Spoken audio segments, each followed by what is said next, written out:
munsi mwuka w'Imana mpaye ijambo rikubwira ngo wisaba abantu icyo badafite, mwisaba abantu ibyo badafite. Hari igitondo cyiza, saa sita nziza, umugoroba mwiza, kandi nanone ijoro rihire wowe ukurikiye chano ya Pastor Minani Justin ndetse ugakurikirana n'Ingoro TV. Reka tugushimire wowe wakoze subscribe, kandi nawe utameze neza reka tukwifurize kugubwa neza. Uyu munsi turi kumwe n'umupasiteri arasoza ijambo ry'Imana, indwara urwaye yakize, ikibazo ufite wakiboneye igisubizo. Jomaperi Manu, reka mwifurize kugubwa neza, mwakira mu mwanya w'ijambo ry'Imana, ugubwe neza muri ryo kandi uryizereremo, urahabwa umugisha n'Imana. Twakwakiriye mukozi w'Imana. Ibihe byiza kuri mwebwe mwese mudukurikiranye muri kano kanya, turabakunda cyane kandi nukuri dukunda ko mukunda ijambo ry'Imana. Ni umwanya w'ijambo ry'Imana, ndabinginze buri muntu wese nabe hafi, kandi ushobora gusharinga linki, ushobora gutumira umuntu ngo ngwino wumve ijambo ry'Imana, kandi ndabizi neza ko mu ijambo ry'Imana ubuzima bwawe buraza guhinduka, amateka araza guhinduka, abantu bakira indwara kandi bakabohoka bakabona ineza y'Imana. Nkuko rero amaze kubivuga Pastor Emmanuel, ngende Pastor Minani Justin, nkaba nagira ngo mbahe ikaze, buri muntu wese yumve ikaze, kandi nukuri kwa Yesu ni kwa papa, ni kwa papa.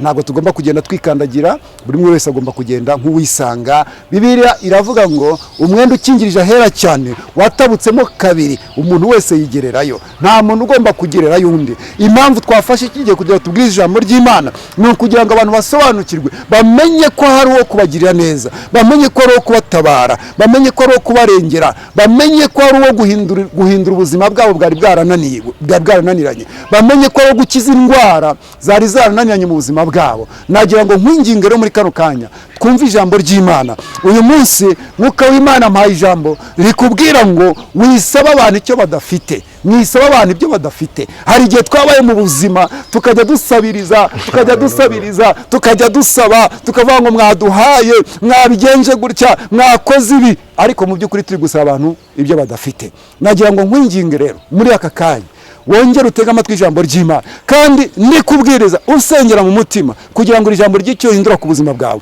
Mwisaba abantu icyo badafite rero niryo jambo tugiye kwiga. Nagira ngo nkubwire ngo hari igihe kinini twagiye dusaba abantu, hari igihe kinini twagiye tugira ibyo dutegereza ku bantu, ariko mu by'ukuri tugasanga turabasaba ibyo badafite. Reka dutangire dusenga Imana, nawe urarike umuntu ukwegereye, nawe utangire umbwire ngo ngwino wumve ijambo ry'Imana, kandi ndabizi neza ko turaza kugabana ku mugisha w'Imana. Nuramukoze ibyo ngibyo Yesu araza kuguhereza umugisha mu izina rya Yesu rifite imbaraga. Abana be turasenze, turakwinginze kugira ngo muri kano kanya wongere ugaragare ku buzima bwacu, banza utweze, udutunganye kandi utuboneze. Ijambo ryawe riravuga ngo haleluya, gusenga k'umukiranutsi kugira umumaro yasenganye umwete, ntabwo ari ugusenga k'umunyabyaha. Muri kano kanya duciye bugufi rero, muri iri jambo ngwino uganze, muri iri jambo ngwino uyobore, muri iri jambo ngwino utegeke, abantu bakira indwara, abantu babohoke, ibyari byananiranye byemere. Urakoze, ndagushimiye, ni mu izina rya Yesu rifite imbaraga. Uwiteka urakoze, amen. Reka dusome ijambo ry'Imana kuko niryo tugiye kubabwira. Ibyo abantu twarabyumvise, abantu bagiye bavuga turabumva, abandi bagiye badusezeranya turabyumva, ariko kubisoza biragorana. Uyu mwanya nagira ngo mbwire ngo hari uwiyemeje, hari watanze ubuzima bwe, hari uwemeye gupfa ku bwawe kugira ngo ubone ubugingo. Ndetse muri Yohana yavuze ngo yapfiriye intama kugira ngo zibone ubugingo ndetse bwinshi. Bwinshi ni ukuvuga ngo ntago bubura, si ikinusu, burahagije ko abantu babasha kubohoka bakibona Yesu, ko abantu babasha gukira indwara bakibona Yesu, ko abantu babasha kumenya Imana bakibona Yesu. Yavuze amagambo akomeye, yavuze ngo umbonye ababonye Data. Ndakwinginze uyu mwanya uhure na Yesu, kandi ndakwinginze tuze gusoza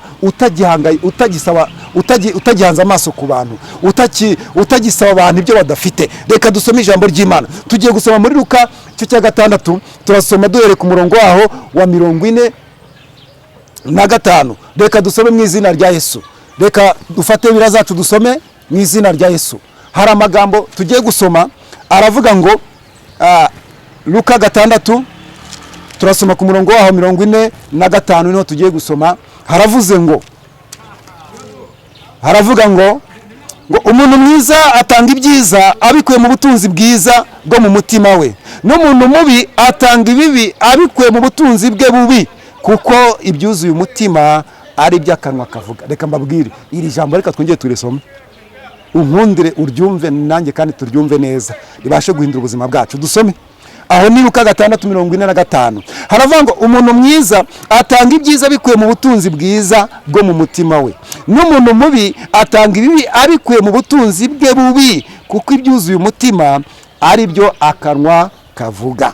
Reka twongere dusome n'iri somo riboneka mu Byakozwe n'Intumwa, niturangiza tuze twinjira muri iri jambo twisengera Imana. Ndabizi neza ko Imana hari ibyo igiye gukora ku buzima bwawe no ku buzima bwanjye, kandi amateka yacu agomba guhinduka uko byagenda kose.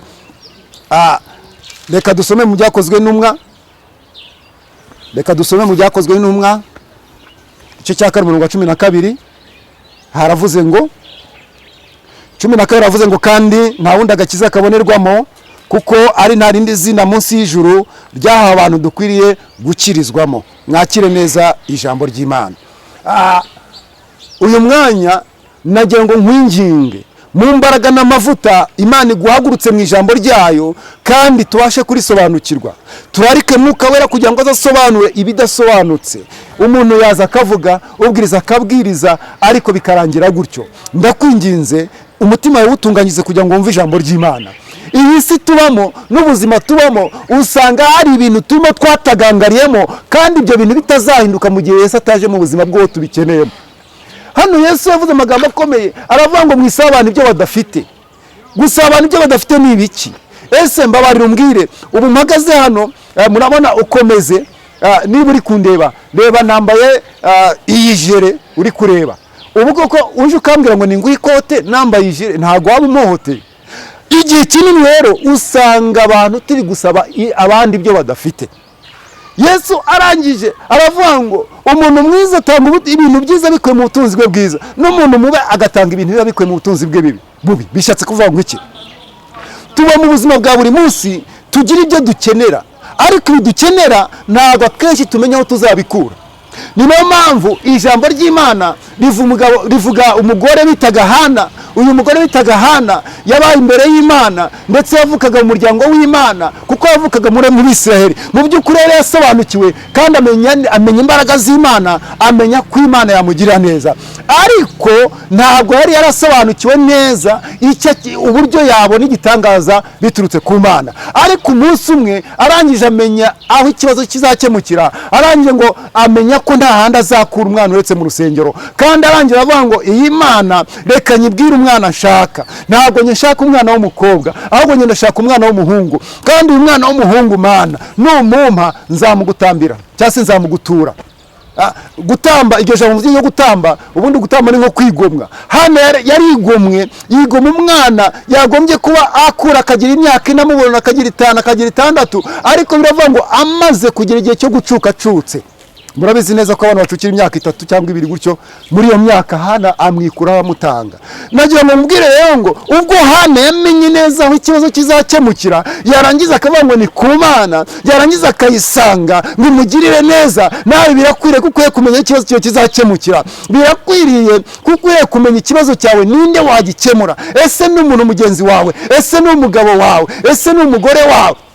Ese ni umwana wawe? Ese ni umushumba wawe? Ese ni umuririmbyi muririmbana? Ese ni umukristo musengana?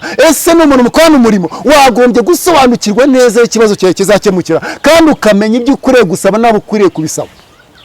Haleluya. Amen, amen. Nagira ngo mubwire ngo niba hari ikintu nge nawe dukwiriye kumenya, ni ukumenya ibyo dukeneye biri hehe. Rimwe na rimwe usanga dukeneye ibintu ariko tutazi aho bizava. Ugasanga ukeneye kugubwa neza, utazi aho bizava. Ukeneye kuvugwa neza, utazi aho bizava. Ukeneye gushimwa, utazi aho bizava. Ukeneye. Hano rero Yesu avuga amagambo akomeye. Ndashaka ko amagambo ayo twibandaho, avuga uburyo rimwe na rimwe abantu basaba, ariko bagasaba ibintu mu by'ukuri, bagasaba ibintu aho bitari. nagira ngo nkubwire wowe uri kuntega amatwi uyu mwanya, wowe uri kunkurikirana, nagira ngo nkubwire wowe uri kumvira ijambo, birakwiriye ko ukwiriye guhindura imitekerereze, ukwiriye guhindura imivugire, ukwiriye guhindura. Reka mbabwire, rimwe na rimwe usanga twisanzuye ariko tukisanzura tudakwiriye kwisanzura, tukavugira tudakwiriye kuvugira, tugakora ibyo tudakwiriye gukora bitewe nuko tutamenye neza. Uyu mwanya nagira ngo nkwinginge, nyumva neza kandi usobanukirwe n'ijambo ry'Imana. Reka duhere ku buzima bw'umukristo. Uyu mukristo ni umukristo, reka tuvuge ngo ni umugabo cyangwa ni umugore. Barangije ni abasore, batangiye ari abasore bagiye gushaka. Umusore aragiye ahuriye n'umukobwa mu kabari, aramushatse, ashatse umukobwa ahuriye nawe mu kabari. Bivuze ngo nimba uri mu kabari, egare ko nyine uri umunywi w'inzoga, kuko mu kabari hajya abanywi, hajya abasinda, hajya abantu nyine bameze gutyo. Noneho uragiye uramushatse, umaze kumushaka, uraje n'umugabo n'umugore, bageze mu rugo, mutangiye kubana, murabyaranye, aragiye akagera mu kabari, ejo agataha saa 2, ejo saa 5, ejo bundi saa 7, ejo bundi arayeyo. Nurangiza utangire ubwira Imana, uvuge ngo Mana we, uyu mugabo wamaye n'umugabo nyabaki. Nagira ngo nkubwire ngo Yesu aravuga ngo mwisabane ibyo badafite. Ese uyu mugabo kuri kumusaba ko atava mu kabari kandi waramukuye mu kabari, urumva ibyo bintu bizakunda? Ese uyu mugore ko ushaka ko atava mu kabari kandi waramukuye mu kabari, wamushatse anywa, wamushatse ari mu nzira z'abapagani, ari mu nzira z'ibyaha, ese uragira ngo ahinduke? Urimo uramusaba kugwa neza ntabyo afite, urimo uramusaba kutanywa inzoga ntabyo afite. Hari ikintu Yesu akeneye guhindura ku buzima bwawe n'ubwanjye kugira ngo amateka ahinduke. Ahubwo uyu muntu icyo akeneye ni uguhura na Yesu, kuko iyo ahuye na Yesu ahindura ubuzima bwawe. Birashoboka ko wowe urashaka kumuhindura. Nagira ngo nta muntu wahindura undi, ariko Yesu yaguhindura. Reba noneho, uyu mugore wamukuye mu kabari, uyu mukobwa wamukuye mu kabari, uyu mugabo wamukuye mu kabari, uyu muntu wamukuye mu busambanyi, ejo aratambika ibirenge agenda asambane, kandi wari waramushatse. Nurangiza uvuga ngo mbonye ishyano we, hari abo tujya tubona bakiyahura disi, ngo umugore yasambanye, ngo umugabo yasambanye, ariko mu by'ukuri umushaka, banza wibaza aho wamukuye. Ese aho wamukuye hari hehe? Ese ni wamukuye mu busambanyi? Ese ni wamukuye mu businzi? Ese ni mwahuriye muri buwati? Ese ni mwahuriye mu kabyiniro? Ese ni mwahuriye mu gisope? Ese ni mwahuriye he? Niyo mpamvu bavandimwe z'umusaraba, birakwiriye ko udakwiriye kubaza abantu ibyo badafite. Urashaka ko umuntu atanywa inzoga kandi waramushatse ayinywa? Urashaka ko umuntu adasambana kandi uzi neza ko na mbere ko mubana mwarasambanaga? Nagira ngo nkubwire ngo birakwiriye ko dukwiriye gutanga ibintu byiza bitewe nuko turi beza. Amen. Reka mbabwize ukuri. Umunsi umwe inzovu yagombaga kwambuka amazi, maze hari agasimba bita sikoropiyo mu kinyarwanda myabaki gutyo. Noneho agasimba imvura yari yaguye katari bashe kwambuka, kandi inzovu ibasha kwambuka. Noneho aka sikoropiyo kabwira iyi nzovu, karabwira ngo wambabari ukanyambutsa. Inzovu irayibwira ngo hoya, ndakuzi ubugome bwawe, ndakuzi ko wandya nkapfa kandi twese tugapfa. Maze sikoropiyo ibwira inzovu, irayibwira ngo wanzovu we, ntabwo ndi bubikore, kandi koko nkuriye twapfana, nkuriye turi mu mazi n'ubundi twarohama. Nuko inzovu ikomeza kwanga, ariko bigeze ijya kwiza kwemera. Irangije ibwira iyo njaba cyangwa sikoropiyo, irabibwira ngo ngaho jya ku mugongo. Inzovu itangira koga, ariko bigeze hagati ya sikoropiyo, ko muri iyo nimjyanisha muri izo nyine, igihe cyose irarwinga, ngo irangiza kwibagirwa irarwinga, maze inzovu irapfuye na sikoropiyo birapfuye. Nagira ngo nkubwire ngo ikibazo si ukudahinduka kwa sikoropiyo, kuko sikoropiyo yatangiye ishaka guhinduka, yatangiye ishaka kumva yakwambuka umugezi, ariko bitewe n'imimerere yayo, bitewe n'imiterere yayo, bigezeho biranga, byose birapfana. Nagira ngo nkubwire ngo imiterere n'imimerere yawe bikeneye guhindurwa na Yesu. Niba ukeneye kugwa neza, emera Yesu mu buzima bwawe. Niba ukeneye guhindurwa na Yesu, emera Yesu turi mu buzima bwawe. Nagira ngo ubwenge ngo njye nawe ku cyaha turi za sikoropiyo, nuko tumeze. Ni hahandi usanga umuntu ukibomboreka, ukigengesera, ukaba ngeso nziza, ariko bikarangira ari bombe iturutse kubera ikintu kumeze. Nagira ngo nkubwire rero, niba wabonye uyu muntu wimureba, niba yagukoreye ikintu cyiza, nyine icyo yagikoze ku bwa Yesu, wishaka kumubaza n'ibindi nujya kumubaza uzabibura, kubera ko ibyo aguhaye n'ibyo afite. Niba ari umujinya niwe afite, niba ari indwanyi n'ibyo afite, icyo aguhaye n'icyo afite. Ndakwinginze muri Yesu Kristo, wongera wemere Kristo Kristo mu buzima bwawe, ongera wemere guhindurwa n'amateka, guhindurirwa amateka mu buzima bwawe, wemere Kristo mu buzima bwawe, wemere Kristo aguhindure, wemere Kristo ature muri wowe. Nagira ngo nkubwire ngo Yesu arangije abwira abantu, arababwira ngo umuntu mubatanga ibintu biba bikuye mu butunzi bwe bubi, mu bubiko bwe bubi. Bivuze ngo rero mwitinda ku bantu. Yesu niwe wenyine twahaweho urugero no dukwiye gukurikira,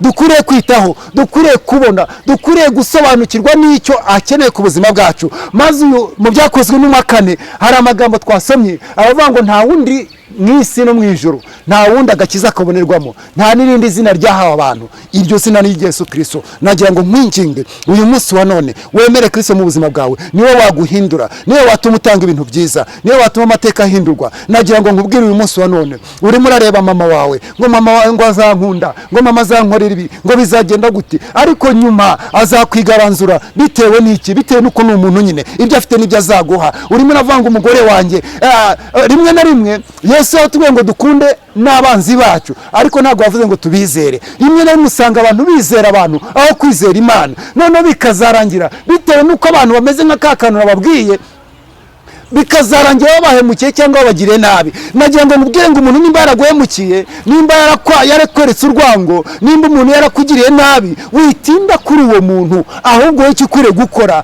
ukwiriye kumenya ko hari Imana yo kuguhindura, yo kumuhindura. None ugatangira ukavuga ngo uyu munsi wa none nkeneye guhindurwa n'Imana, nkeneye ko yangirira neza. Ibyo abantu baguhemukiyeho ubibabarire, kandi ntubablaminge, ntubashinje, ahubwo baguha ibyo bafite. Nagira ngo mwinginge muri iri jambo rero, tangira muri Kristo mu buzima bwawe, tangira uyoborwe na Mwuka Wera, tangira wihanga amaso ku bantu, wayahanze ku mugore, wayahanze ku mugabo, wayahanze ku mwana wawe, ariko mu by'ukuri byarangiye bagutengushye. Nuko abantu tumeze, nkuko iriya Scorpio yatengushye iranzovu byose bigapfana, nuko abantu tumeze. Ariko uyu munsi wakwemera Kristo yahindura ubuzima bwawe, uyu munsi wakwemera Kristo yaguhindura. Maze byakozwe n'umwa, hari amagambo twabonye yavuze ngo maze nta rindi zina twawe munsi y'ijuru. Reka nkubwize ukuri, umuntu umwe yaravuze ngo igitangaza si uko umuntu akora icyaha. Hari igihe umuntu asambana ugasanga inkuru zabaye nyinshi, ugasanga abantu barimo bavuga. Nagira ngo mbwe ngo gusambana ko umuntu nta gitangaza kimwe, kuko umuntu nyine niko ameze. Ahubwo kuba umuntu yakora icyiza, icyo nicyo gitangaza. Kubera ko iyo umuntu akoze icyiza, abantu bakwiye kumutangarira, bakavuga ngo ibintu bivuye he?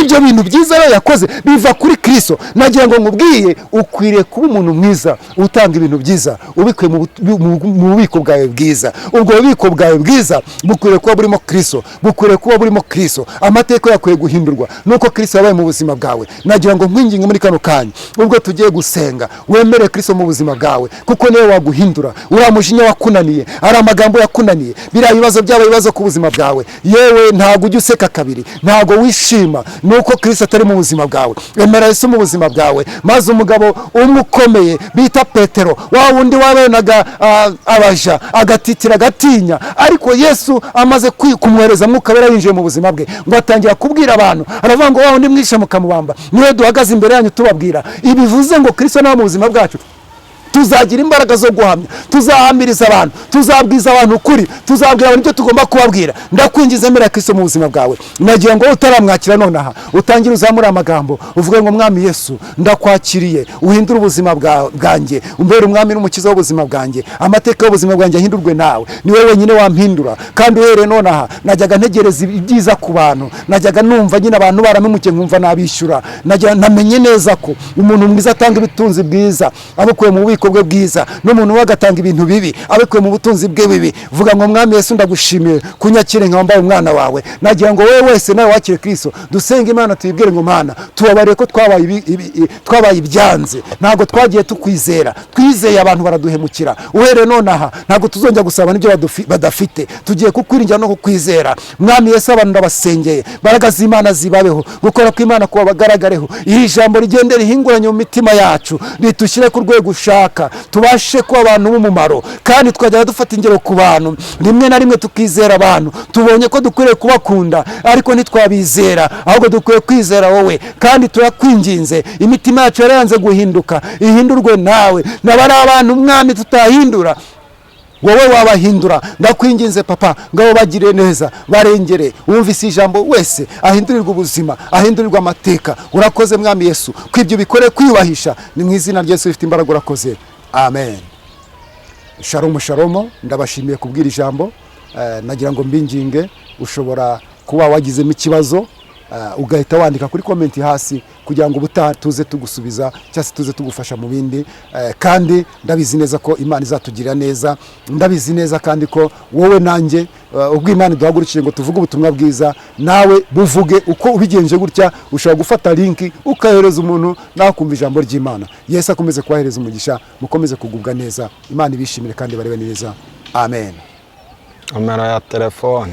Nomero ya telefone ni 0788419167. Ushobora kumpamagara yaba kuri WhatsApp cyangwa se kuri butumwa busanzwe cyangwa kuri kumpamagara bisanzwe, ukambaza, ukangisha inama no gusenga, tugasenga Imana ikatugira neza. Kandi ndabizi neza ko Imana izatugira neza. Murakoze, Imana ibahereze umugisha. Shalom.